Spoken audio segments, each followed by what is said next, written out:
la vida del nuevo pacto. Todo el trimestre Dios nos ha transportado a través de su pacto. En realidad su pacto nos está diciendo que Dios quiere relacionarse con nosotros. Dios es un Dios de relaciones. Dios crea a sus criaturas para relacionarse con ellas. Y el pacto es el instrumento que Dios utiliza. Son los cauces que Él marca, son los perímetros, son los límites que Él marca de la relación con Dios. Hemos estado estudiando el pacto desde que apareció al principio en el mismo libro de Génesis. En el mismo libro de Génesis, en el capítulo 3, encontramos ya parte del pacto, ¿no? Cuando aparece el protoevangelio, en Génesis capítulo 3, versículo 15, cuando Dios le dice a la serpiente, porque enemistad pondré entre ti y la mujer, y ella te herirá en la cabeza y tú le herirás en el calcañar. Es una promesa enmarcada dentro del pacto, en el cual la descendencia de la mujer triunfaría sobre el mal. Porque el tema del mal, hermanos, es un tema muy abarcante. Esther, te agradecería que a las 11 menos cuarto me avises, ¿de acuerdo? Vamos a avanzar. La vida en el nuevo pacto. La vida en el nuevo pacto, la lección de esta semana nos habla de varios aspectos. De varios aspectos que yo personalmente he encontrado pocas diferencias con la vida en el anterior pacto. Pero hay cosas que podemos resaltar. El gozo. La Real Academia Española de la Lengua define el gozo de la siguiente manera: sentimiento de complacencia o de posesión, recuerdo o esperanza de bienes o cosas apetecibles. Es decir, cuando me voy al McDonald's y me compro una hamburguesa de esas que me llena el cuerpo de colesterol, que a lo mejor luego voy a enfermar, pero eso parece ser que la Real Academia lo define como gozo. Cosas apetecibles, ¿no? Lo que apetece a la mayoría de la gente. Espero que a nosotros no nos apetezca muy a menudo. Si alguna vez nos apetece, bueno, pero que no sea muy a menudo, ¿eh? Es una expresión del gozo desde el punto de vista humano. Alegría de ánimo. La lección nos habla del gozo, precisamente, y le da este adjetivo, alegría. Pero yo tengo mis dudas. Fijaros lo que dice la Real Academia Española de la Lengua. Esto me ha gustado mucho, ¿eh? Dice, llamarada que levanta la leña menuda y seca cuando se quema. Esa leña menuda y seca que a veces chasca, ¡chas!, y sale una llamarada, el diccionario de la lengua lo define que eso se le define con gozo también. ¿Pero qué es el gozo, hermanos? ¿Qué es el gozo? Quizás si alguien de Zoom quiere expresarlo, quiere decirlo, podéis hacerlo porque os escuchamos aquí en la iglesia, ¿eh? Y si hay alguien de aquí que quiera intervenir, también. Yo voy a tratar, tengo esto preparado, pero yo sé que es complicado en la situación en la que estamos, tenemos que gritar mucho, y entonces, pero si hay alguien que quiera intervenir, esta es la clase de escuela sabática, esto no es un sermón, entonces podemos hacerlo, ¿eh? ¿Qué es el gozo? ¿El gozo es alegría? ¿Qué pensáis? Que levante la mano el que piensa que el gozo es alegría. ¿El gozo? Bueno, como no oigo... Sí, Sí, yo podría tiene decir algo. que el Tiene gozo algo de sí es alegría, alegría, ¿verdad? pero es una alegría interior. Tiene algo de alegría el gozo, hermanos? Pero la Sí, alegría es una emoción. Y las emociones son como las hojas de los árboles en otoño. Viene el viento y se las lleva. ¿Por qué tener gozo? Esa sería otra pregunta. Todavía no hemos definido el gozo, ¿eh? ¿Por qué tener gozo? ¿Tenemos motivo nosotros para tener gozo? Aunque todavía no sabemos lo que es, pero yo creo que todos nosotros lo estamos o lo hemos experimentado en algún momento en nuestro interior. ¿Tenemos motivos nosotros para tener gozo? ¿Qué motivos podríamos tener? ¿Podéis decirlo alguno? ¿Algún motivo para tener gozo?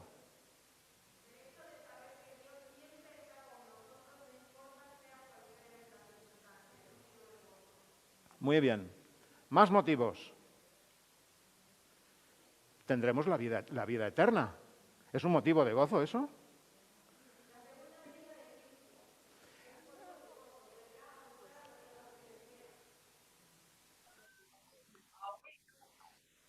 Aunque la seguridad de la salvación, porque yo lo he escuchado esto incluso últimamente, que cuando se nos pregunta si estamos seguros de que vamos a ser salvos, tenemos que levantar la mano rápido. Yo, leyendo el don profético, descubro que Ellen White dice que no hemos de estar muy seguros. ¿Por qué? No por Dios, sino por nosotros. A veces esa seguridad de levantar la mano es que ya soy salvo, pero hermanos, es un motivo de gozo saber que Dios ha hecho todo para que seamos salvos. Dios ha hecho todo. Ahora dependerá de nosotros. Avancemos. Gozo a pesar del sufrimiento y de las dificultades. Ahí ya entramos un poquito en un terreno un poco más complicado, ¿eh? Ahí la alegría quizá le cuesta más trabajo entrar. Tened, dice Pablo, tened por sumo gozo cuando paséis por diferentes tipos de prueba. Por sumo gozo, hermanos, diferentes tipos de prueba. ¿Consideráis una prueba perder el trabajo? Claro ¿Consideráis que una sí, prueba tener problemas familiares? ¿Consideráis una sí, prueba tener enfermedades, pasar por la enfermedad? Yo me estoy sí, quedando sordo y para mí es una prueba, ¿eh? Es una prueba, hermanos, y no me produce alegría. Pero dice Pablo que tengamos sumo gozo, o sea, más gozo del normal, el sumo, el máximo. El gozo está destinado a los receptores del nuevo pacto. Yo, claro, me encuentro con textos como el Salmo 16, el Salmo 16,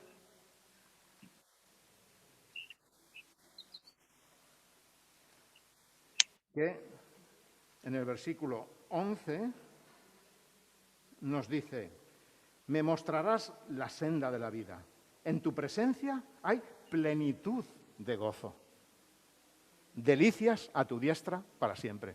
Es decir, el gozo no es solo orientado y dirigido a los receptores del nuevo pacto. Lo vemos también en el antiguo pacto, ¿eh? Avancemos.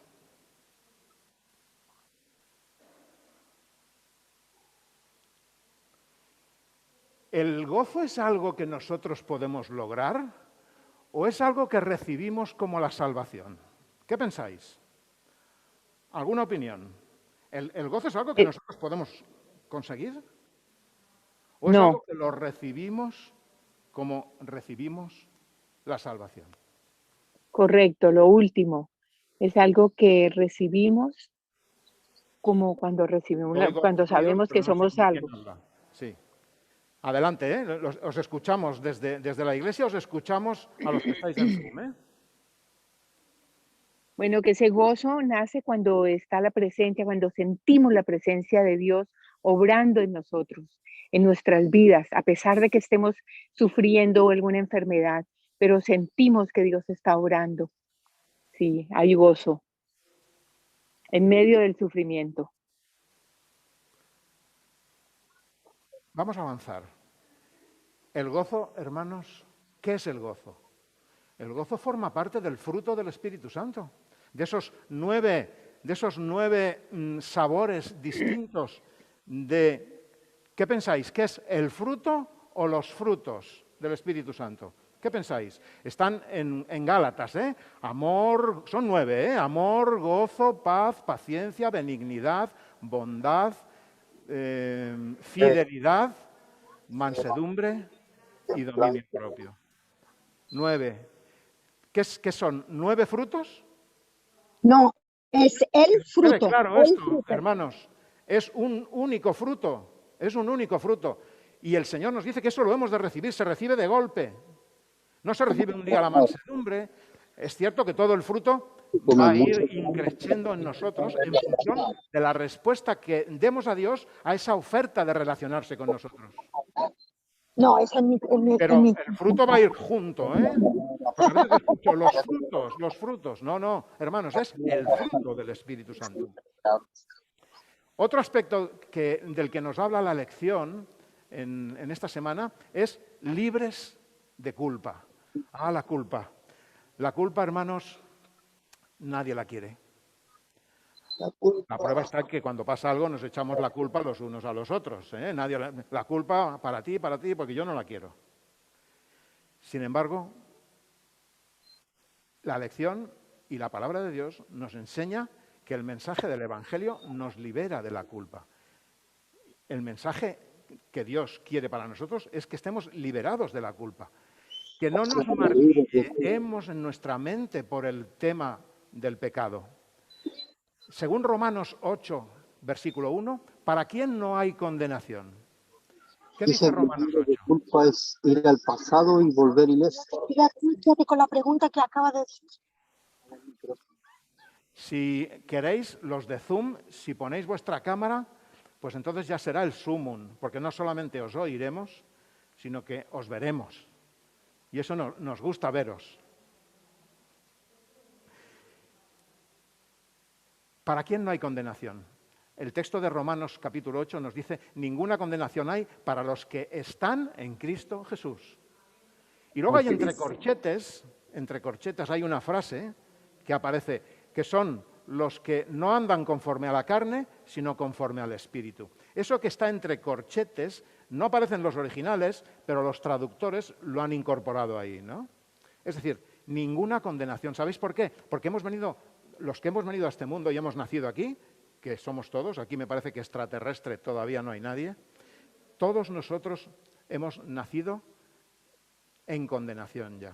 No con un pecado original, pero sí condenados porque el pecado inevitablemente se va a manifestar en el momento que abremos los ojos a la vida. Lo podemos ver en un bebé bien pequeñito, en un bebé de meses ya, le estás dando la comidita y cuando se la vas a dar, se la das al otro niño y el bebé se va a poner a llorar ya bien pequeñito. Va a salir esa naturaleza que desgraciadamente, por la cual no estamos creados, ni Dios nos creó para esto, pero que irrumpió como un extraño en la creación, a través del pecado de Luzbel que se trasladó a este mundo, ¿no? ¿Para quién no hay condenación? Para los que están en Cristo Jesús. ¿Y qué significa estar en Cristo Jesús? ¿Qué significa estar? Significa caminar con Él, significa vivir con Él, significa tenerlo de compañero, significa que esté a nuestro lado durante el día, no el sábado por la mañana solamente, sino que esté con nosotros. Estar en Cristo Jesús, hermanos. Esa es la clave del cristiano, estar en Cristo Jesús. ¿Sabéis por qué? Porque estamos a ratos con Cristo Jesús. Los sábados solemos estar bastante y cuando venimos a la iglesia más todavía y se nos pone a todos cara de estar en Cristo Jesús. Pero ¿y cuándo salimos de aquí? Para esos, para los que tienen a Jesús como su compañero de viaje, para esos no hay condenación. ¿Cómo es superada la culpa, hermanos? ¿Cómo se supera la culpa? Con la operación del perdón. Con el perdón el Señor limpia el pecado. El perdón tiene una actuación muy larga, porque el perdón terminará, ayer lo estuvimos viendo en la reunión que nos presentaba el pastor Jesús Calvo, el perdón termina prácticamente después del milenio. O sea, la obra que Dios hace para acabar con el pecado le va a llevar hasta el final del milenio, ¿no? Pero de entrada, el perdón que Dios nos ofrece a nosotros es un perdón ya completo. Es un perdón completo, es un perdón que sobre todo nos tiene que servir para liberarnos de la culpa. Las consecuencias del pecado van a seguir ahí. Las consecuencias del pecado el Señor no las elimina. Esto es aquel padre que su niño le preguntó, papá, ¿pero qué es el pecado? Y entonces el padre cogió al niño y le dio un montón de clavos. Y le dijo, mira, cada clavo de estos es un pecado. Clávalo en la pared. ¡Pum! ¡Pum! Y ahora otro. Y otro. Y otro. Y llenó la pared de clavos. Y ahora le dijo, ahora vas a ver lo que hace Dios. Y cogió el padre con un alicate, dejó la pared sin clavos, pero los agujeros siguieron ahí. Las consecuencias del pecado, hermanos, desgraciadamente, nos van a arrastrar mucho y hemos de saber manejar esa situación. Manejar sabiendo que somos perdonados por Dios. ¿Perdonamos como nos han perdonado? ¿Perdonamos como nos han perdonado? Vamos a hablar de esto un poquito más adelante, porque a veces no es así, ¿eh? Y os diré de lo que vamos a hablar dentro de un instante. Para nosotros es mucho más fácil perdonar cosas que nos hacen los de fuera que cosas que entre nosotros nos podamos hacer. Eso lo he descubierto en los 30 años que llevo desde que me bauticé ahí. He descubierto que para nosotros es más fácil perdonar muchas de las cosas que nos hacen fuera que algunas cosas a veces más pequeñas que entre nosotros nos podemos hacer. El nuevo pacto habla de la liberación de la culpa, pero ¿y el antiguo? ¿Y el antiguo pacto? Vayamos a otro salmo.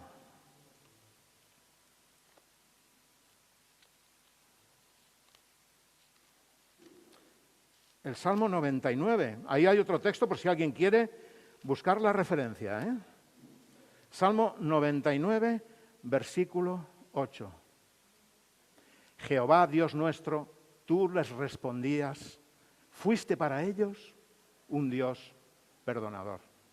El perdón está accesible a todos desde todas las épocas, hermanos. Desde todas las épocas. Veremos alguna de las diferencias del nuevo pacto, ¿eh? Nuevo corazón. También nos habla de esto la lección de esta semana. Un nuevo corazón.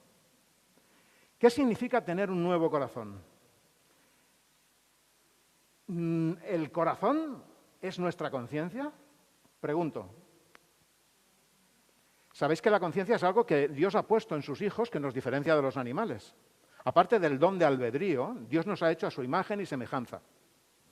Dios nos ha dado el libre albedrío. Por eso Dios no irrumpe en nuestra libertad, en nuestras decisiones.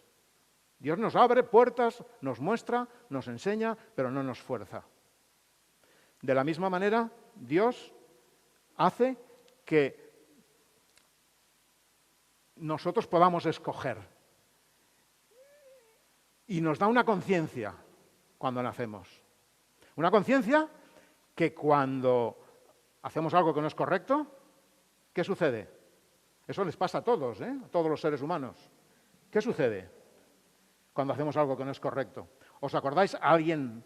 Yo cuando no conocía al Señor, que fue a partir de los 35, 36 años, recuerdo que cuando hacía cosas que no estaban bien, mi conciencia me decía cosas. No sé si os pasaba a vosotros. Pero fijaros, en Hebreos, capítulo 3, versículo 13 dice, antes exhortaos los unos a los otros cada día, entre tanto que dura este hoy, para que ninguno de vosotros se endurezca por el engaño del pecado. Se endurezca. Es decir, la conciencia, aquí aparece un término griego, que es el término esclerunien. Esclerunien. Yo no sé si os suena la palabra esclerosis, esclerunin. Es el endurecimiento de las arterias. La esclerosis múltiple es el endurecimiento de las arterias que provoca que llegue menos sangre a los sitios y puede provocar una enfermedad grave. Aquí dice que la conciencia se puede endurecer por el engaño del pecado. Y llega un momento que hay personas que se convierten en asesinos y han ido pasando de una cosa a otra. Hay personas que han abusado de niños y al principio han tenido sus luchas de conciencia, pero al final la conciencia ha quedado completamente obsoleta porque la conciencia ya no se ha endurecido. No es la conciencia el corazón. La conciencia son nuevos pensamientos. Filipenses, capítulo 2 y versículo 5. Si me queréis seguir en esta lectura. Filipenses, capítulo 2, versículo 5. Dice así, haya pues entre vosotros los mismos sentimientos, pensamientos, el mismo sentir que hubo también en Cristo Jesús. Los mismos sentimientos. ¿De qué sentimientos está hablando aquí? ¿Cuál fue el sentir de Cristo Jesús? Es evidente que el texto lo que nos está diciendo que en nosotros haya el mismo sentimiento que tuvo Cristo Jesús al dejar el cielo y venir a la tierra, porque eso es inaccesible para nosotros. Pero, ¿qué sentimientos tuvo Cristo Jesús que nosotros hemos de tener? Versículos 7 y 8. Sino que se despojó a sí mismo, tomando forma de siervo, hecho semejante a los hombres, y hallado en su porte exterior como hombre, se humilló a sí mismo, al hacerse obediente hasta la muerte y muerte de cruz. De eso se trata, el tener el mismo sentir que hubo en Cristo Jesús. El hacernos siervos. De hecho, en la palabra de Dios nos dice, pues eso, que nos someteos unos a otros, aparece otros, servíos unos a otros. La dinámica del pueblo de Dios es el servicio, el servirnos unos y el otro servirme a mí, que es la misma dinámica que habrá en el cielo. La dinámica del amor, la dinámica del servicio. Significa nuevos proyectos en la vida cambia la mentalidad, cambian los proyectos. Ya los proyectos no están basados fundamentalmente en este mundo. Aunque estamos aquí, tendremos que trabajar, tendremos que subsistir y tendremos que salir adelante. Pero nuestros proyectos principales están basados en lo que viene, en lo que nos espera, en la esperanza.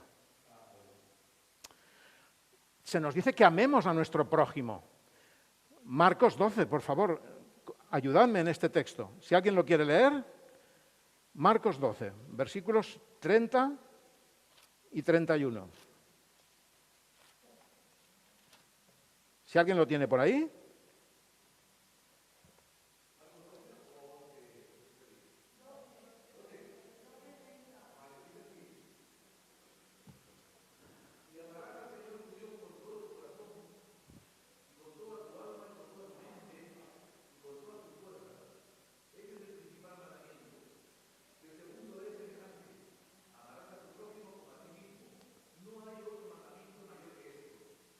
Amén. Es decir, aquí nos está hablando del amor en vertical, que como resultado trae el amor en horizontal. Si nosotros no estamos en relaciones con ese Dios que quiere tener relaciones con nosotros, difícilmente nos vamos a amar unos a otros. ¿Y sabéis lo que significa amar a nuestro prójimo? La palabra prójimo es próximo, es decir, los cercanos. Estamos llamados en la Iglesia, fundamentalmente, a amarnos unos a otros.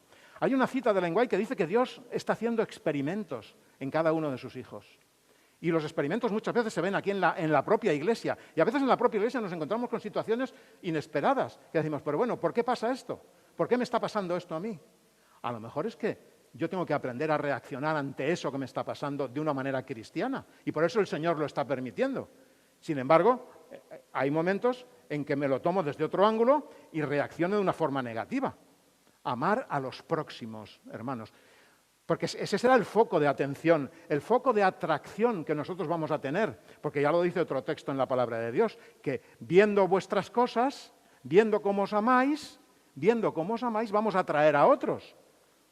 Si atraemos a otros, hermanos, será porque van a ver que aquí esto es una balsa de aceite entre nosotros, que cometemos errores, cometemos fallos, pero que los perdonamos, los olvidamos y reconocemos a nuestro hermano como nuestro próximo. Si yo no reconozco a mi hermano como mi próximo, es porque mi relación en vertical no está yendo en la línea correcta. ¿Estáis de acuerdo? Estáis muy callados, ¿eh? Si alguien no está de acuerdo, que lo diga, ¿eh? Aquí esta es la escuela sabática, ¿eh? Nuevo corazón. ¿Cómo obtenemos un nuevo corazón? Efesios 3. ¿Alguien que lo quiera leer, por favor? Alguien de Zoom también, si se quiere animar, ¿eh? Efesios 3, del 17 al 19.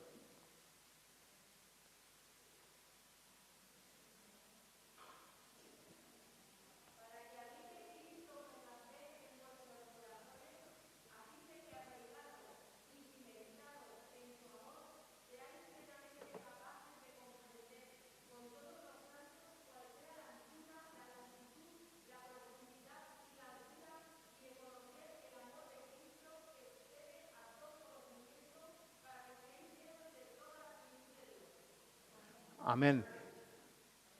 Muchas gracias. Kevin, estamos sin pantalla aquí de Zoom. Nos dejaste un poquito huérfanos de nuestros hermanos, queremos verlos. ¿Cómo obtenemos el nuevo corazón? Fijaros, lo que nos dice el contexto. Ya sabéis que un texto sin el contexto es un pretexto. Tenemos que ver los contextos. El versículo 14, ¿qué nos dice? Por esta causa doblo mis rodillas ante el Padre. ¿Cómo obtenemos un nuevo corazón? Por la oración. Lo obtenemos por la oración, hermanos. Así obtenemos el nuevo corazón. ¿Cómo lo obtenemos? Versículo 18, lo ha leído. Seáis plenamente capaces de comprender con todos los santos. Ser capaces de comprender. Es decir, conocimiento de la palabra. A través del conocimiento de la palabra, a través de la oración, a través del conocimiento de la palabra, el Señor va implantando en nosotros un nuevo corazón. Va quitando el corazón de carne y va implantando un corazón espiritual. Perdón, va quitando el corazón de piedra y va implantando un corazón espiritual, un corazón de carne. Y de conocer, ¿qué dice ahí? El amor de Cristo. Eso es lo que somos llamados, hermanos, a conocer el amor de Cristo. ¿Y cómo conocemos el amor de Cristo? ¿Cómo podemos conocer el amor de Cristo? A través de la experiencia. A través de la experiencia. A través de la experiencia personal mía con Él y a través de la experiencia del ministerio personal que como iglesia tenemos y debemos todos colaborar y trabajar en ese ministerio personal, porque estamos llamados a manifestar y ser misioneros. Adelante, hermano Héctor.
Gracias, hermano. ¿El nuevo corazón es una característica de los receptores del nuevo pacto? Volvemos a encontrarnos. Yo en toda la lección y en todo el trimestre me he estado haciendo estas preguntas. Vamos a ver en el Antiguo Testamento qué se nos dice. Ezequiel 18, versículo 31. Arrojad lejos de vosotros todas vuestras transgresiones con que habéis pecado y haceos un corazón nuevo y un espíritu nuevo. Es decir, el cambio de corazón forma parte también de los receptores del pacto antiguo. Dios no cambia, Dios no hace diferencias. ¿Sabéis que la Biblia, el Antiguo Testamento, no se llama Antiguo Testamento? ¿Cómo se llama el Antiguo Testamento? Se llama Antiguo Pacto. La Biblia tiene ese nombre, Antiguo Pacto y Nuevo Pacto. Por eso está dividida en dos. Vamos a ver el último aspecto que nos presenta la lección de esta semana.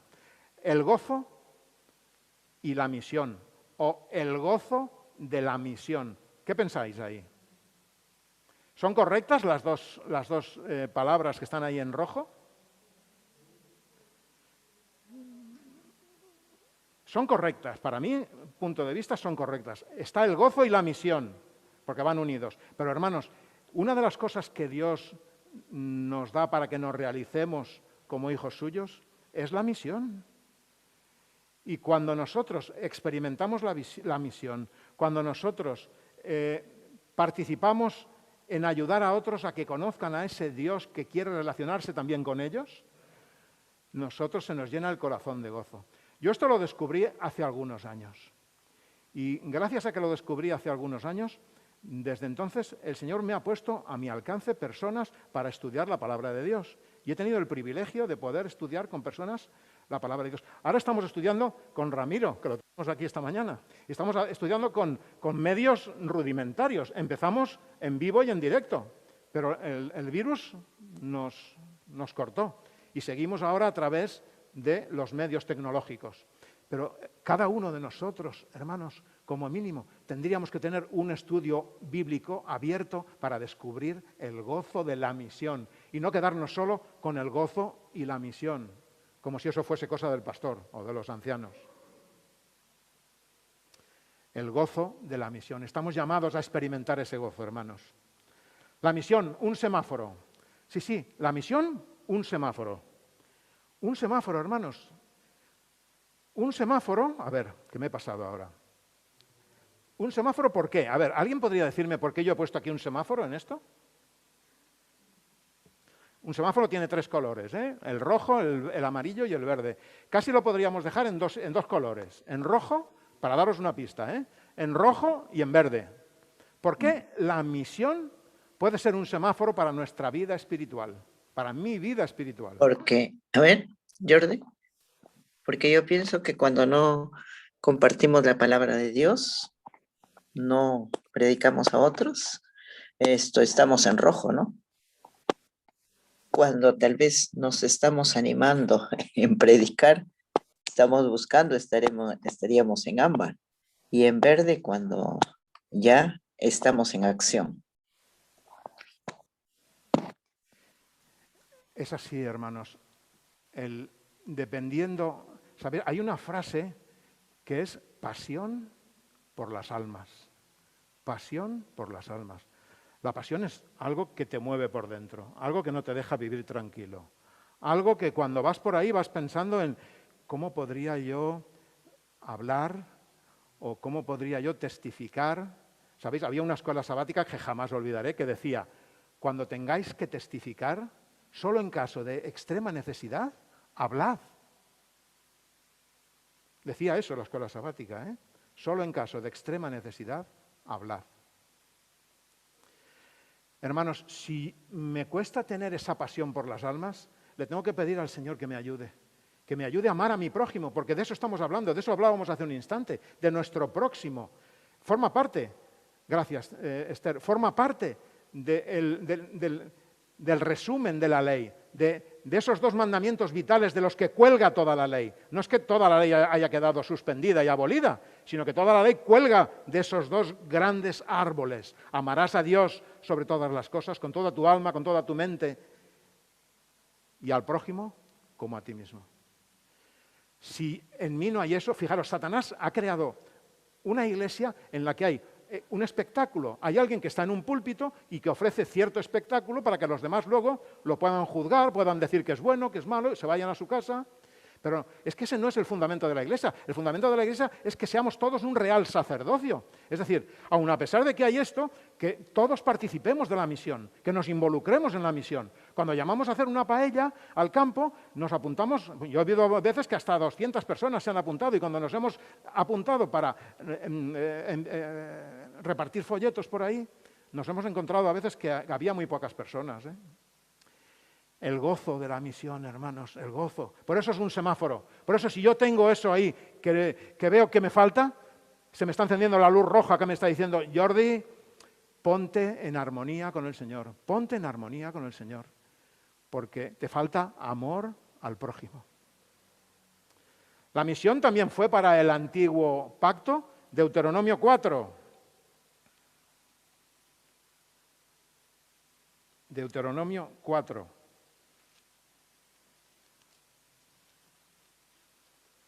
Versículos del 5 al 8. Dice así. Mirad, yo os he enseñado estatutos y decretos como Jehová mi Dios me mandó, para que los pongáis en práctica. Y en medio de la tierra en la cual vais a entrar para tomar posesión, en medio de la tierra, poner en práctica eso.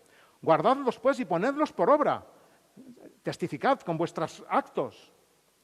Porque esta es vuestra sabiduría y vuestra inteligencia ante los ojos de los pueblos, los cuales oirán estos estatutos y dirán, ciertamente, pueblo sabio y entendido, nación grande es esta. Hermanos, hoy me entristece ver que nuestra iglesia es una iglesia más, que somos uno más en medio de la cristiandad, que no estamos marcando la línea, que hemos perdido ese rumbo que se inició en el siglo XIX, en el que se arrastró a la cristiandad con un reavivamiento profundo. Hoy somos uno más y a veces casi uno menos, pues se nos oye menos que a muchos.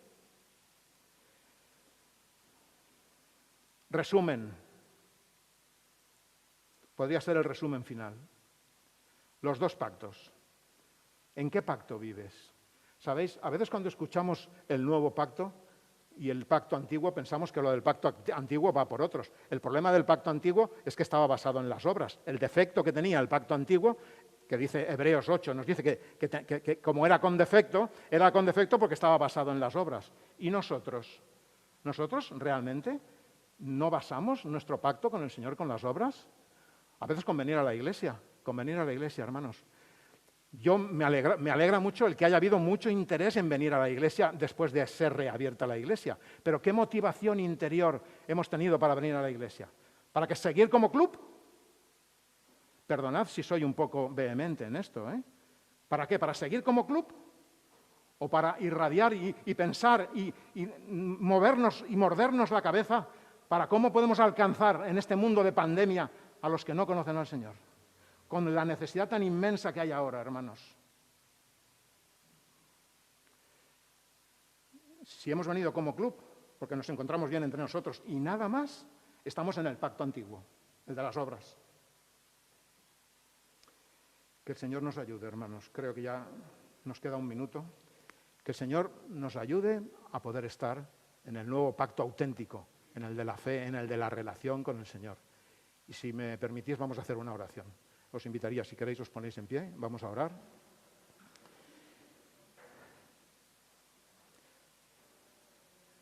Querido Padre, te agradecemos porque tú en tu palabra, Señor, nos muestras las cosas con claridad. Te agradecemos, Señor, aunque a veces nos duele, que tú nos lo muestres, nos muestres nuestra realidad, Señor. Nos hagas ver, cada uno de nosotros, yo el primero, Señor, todas esas cosas que necesitan ser transformadas por ti. Ayúdanos a ver a cada uno de nosotros, yo el primero, Señor, que mi relación contigo no es como debiera de ser. Ayúdanos a que nuestra relación, Padre, sea plena, completa. Desde que nos levantamos por la mañana, pongamos nuestra vida en tus manos y cada acto, cada decisión que tomemos esté dirigida y orientada por ti, Padre. Porque en definitiva, lo único que podemos hacer en esta vida es tomar decisiones porque los caminos están ya todo hechos. Ayúdanos, Señor, a tomar las mejores decisiones contigo. Ayúdanos a que como iglesia seamos un referente aquí en este barrio, Señor.